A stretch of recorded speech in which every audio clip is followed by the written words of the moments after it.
Hey everyone, it's Jenny from Homestead Corner, and today we're going to make a lilac tincture.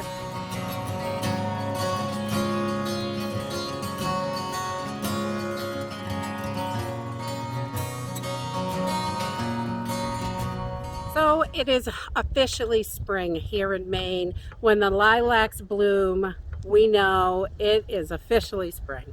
This is an old lilac tree that was here when we purchased our property, and it just keeps getting bigger and bigger and bigger. So we have to transplant stuff.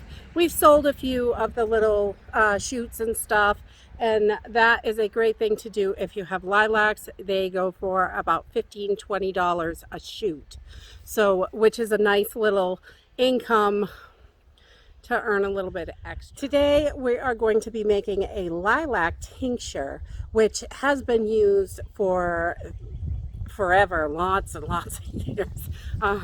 Back in the day, they used it to treat malaria, and it's got a lot of great medicinal properties. And so what I'm looking for in my lilacs is, I don't know if I can get this one close enough. You can see the tips of these ones down here aren't quite bloomed yet, and we want to go with the ones that are fully bloomed. So up here above my head, they are bloomed. Of course, my shortness makes it difficult. So I'm just gonna pull these down, make sure we don't have any bees in there, and I'm gonna snip this off.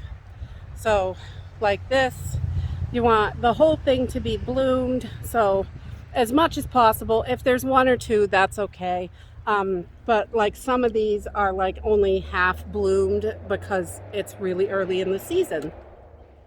So we just want to get a few bunches of these and to take in so we can get started on our tincture. And I just take the whole thing right off, and I've got a little bucket down here that I'm putting it in. So we're going to, over here, this one's looking really good.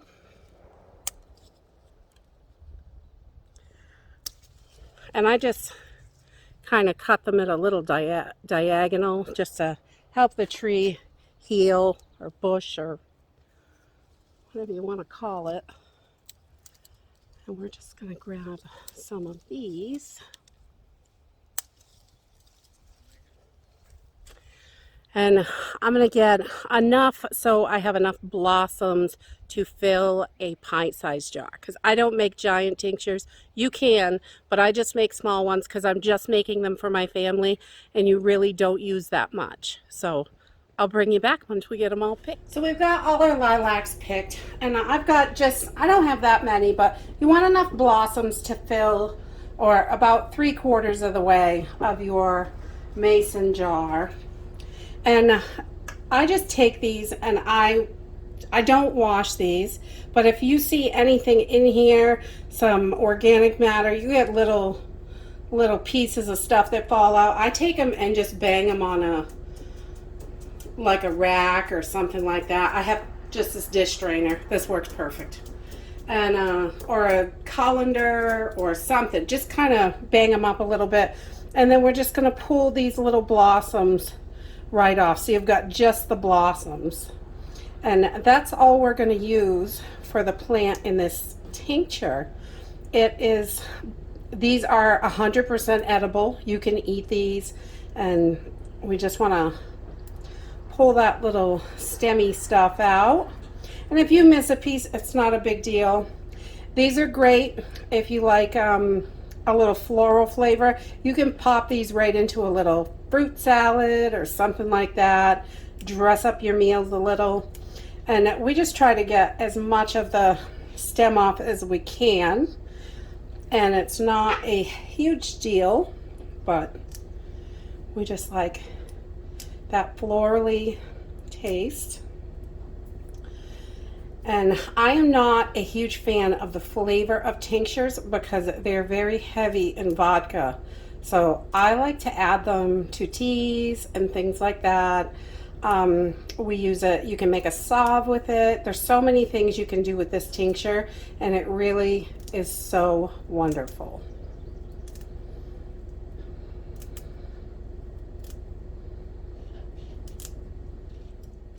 So we have our little blossoms taken off, and there are a few pieces with the little stem piece. It's not going to hurt anything to put it in there. I try to get as much off as I can and just have the blossoms, but you know, little pieces are going to get in there, and it's okay. It's not going to hurt anything. We're just going to move our stems out of the way over here so we have a little surface to work on. And I just have a pint-sized mason jar. This is the size that works for our family. This is not going to go bad. If you want to make it in a quart or half gallon, whatever, it's going to last 7, 10, maybe 10 years, maybe forever. I don't know. It's not going to go bad on your shelf though. So we just make it in pints. We have lilacs every year. And I like to keep my stuff as fresh as possible, but still have plenty in case I really need to use some extra. But this really makes quite a lot of tincture. Tincture is, you know, it's really strong and you really don't need a lot. You just need a tiny bit, like a teaspoon for a cup of tea. We use it like if you've got a fever or something, and it is 2 tablespoons in a cup of tea. And I like to add some honey because the vodka is a little bit strong. So all we're going to do right now is just put these in our jar. And we want to fill this up with our little blossoms. And I'm a slob, as always. I like to make a mess. We're just going to put those in there, and we're going to pack them a little bit, but we want some air in there. We want that vodka to be able to get in between everything. We don't want it packed too tight.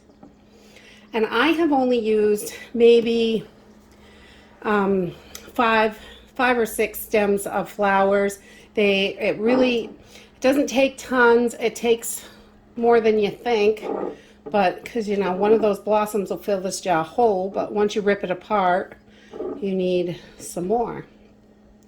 And we're just gonna give it just a little bit of a pat down. Let's see if we can get the rest of that in there. There. Yeah. So I've got my jar about 3/4 of the way full, and now we are going to start to add some vodka to this. And we want to cover this. We do not want any of the plant material sticking up out because we don't want it to get any mold or anything like that. And I'm using an 80 proof vodka. Some people are going to recommend 100 proof, 90 proof, 80 proof. Some people use whole grain alcohol. It really depends on what you have access to. 80 proof vodka is pretty much, we have lots of access to that. And so we keep a bunch on hand for tinctures and stuff. So it's whatever, I use what's on sale or what's inexpensive. 80 proof is pretty much 80 proof. And I don't think any flavor tastes any better than any of the others. So I'm gonna fill this up with this vodka. Yummy. And this is so good for so many different things. They used it for back pain, so many different things, joint pain, and you can take this internally or you can use it topically as well. And I am just kind of pushing down these little flowers. I want to make sure everything is underneath this vodka. I don't want it sticking up. And if you do have a little bit sticking up, you can just add a little more vodka. It's all good. So once we have this all underneath and everything is covered, which will be very nice, and then we just want to cover this. You want to make sure whatever jar you use, you have a lid, you can seal it up. I'm using just a regular old mason jar, and we're going to close that down. And for the first week, I'm going to take this and I'm going to give it a shake. I just want to move everything around, and I'm going to leave it in a pretty warm room temperature, not hot or anything or not cold, but I'm going to leave this, you know, like in the cabinet in the kitchen. And where it's not getting any direct sunlight, and it can just sit. And once a day, I give it a little shake for the first week, and then I'm going to put it back in another cabinet where it can sit for about 6 weeks, 5 to 6 more weeks. You want this to sit at least 6 weeks when you are making a tincture. And all your other tinctures, you're going to make them the same way. Tinctures are so easy, literally. Plant matter and vodka. That's all you're using. There's nothing difficult about this. Anybody can do this. The most difficult part is learning your herbs. What are they good for? How can they help you? Which herbs are for which? So, and that's something that I think everybody should research. Don't take my word for it. Just because it works for me, it might not work for you. And if it doesn't work for me, it might work for you. It's different for everyone because they're natural. But that's it for tinctures. After the 6 weeks, you just strain it out through a cheesecloth or muslin, and it is ready to go. We're just going to label this up. I'm going to write lilac. And today is the 20th. So we got 5, 20, 21. So I've got a lilac tincture. It's dated. I know when it went in. So I know in 6 weeks this is going to be ready. So I want this to sit at least 6 weeks. These are just, tinctures are so easy. This is a self-reliance skill that anybody can learn and anybody can do it. It's the hardest part really is learning what each herb or flower or plant is for. You can, if you make a dandelion tincture, you do it the same way. If you make any kind of tincture, mint, anything, any kind of tincture, it's pretty much all exactly the same. And you can use dry plant matter, and if you use dry with fresh, I like to go 3/4 of the way up. And if I have dry, because some things I can't grow, I have to buy it, so I will only fill dry plant matter halfway and then put about the same amount of vodka in there, because that is going to expand and you don't want it poking up through the top of the liquid. And that's it. Tinctures are easy. You can do this. Everyone should have this self-reliance skill. And that's it for today. If you like this video, give me a thumbs up.